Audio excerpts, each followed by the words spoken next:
د امریکا په متحدینو باندې مرد آباد. د پکتیکا ولسونو نن د یوه سوله ییز لاریون پر مهال په کابل کې د امریکایي ځواکونو هغه برید وغندو چې ادعا کیږي په یاد برید کې د القاعده شبکې مشر ایمن الظواهري وژلی دی. پکتیکاوال وایي دغه ډول بریدونه د افغانستان په حریم تیری دی او پایلې به یې د هیچا په ګټه نه وي.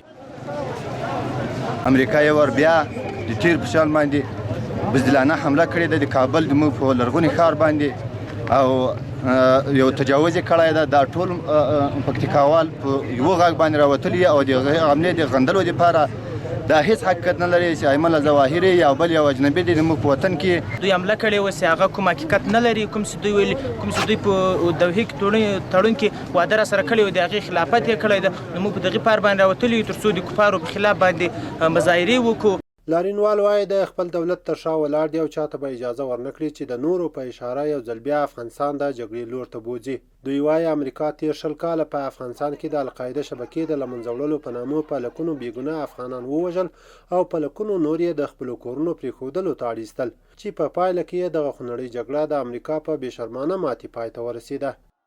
موږ دغه نن لاریون چې کوم کړی ده دا د پکتیکا د خلکو د پکتیکا د ولسونو د امریکا په خلاف نیم کړی ده.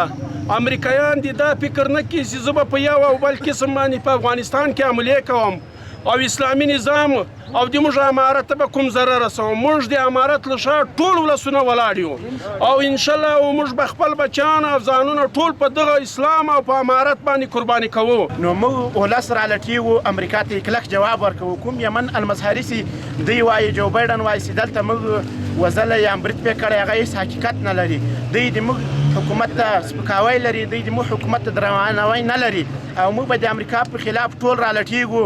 د یادونې وړ ده چې د امریکا ولسمشر جو بایډن څو ورځې وړاندې ادعا وکړه چې د یکشنبې پر سهار یې په کابل کې د بې پلوټ الوتکې په برید کې د القاعده شبکې مشر ایمن الظواهري وژلی، خو اسلامي امارت د یوې اعلامیې په خپرولو سره دغه برید غندلی او یاد برید یې د ټولو نړیوالو اصولو او دوحې تړون خلاف عمل بللی دی.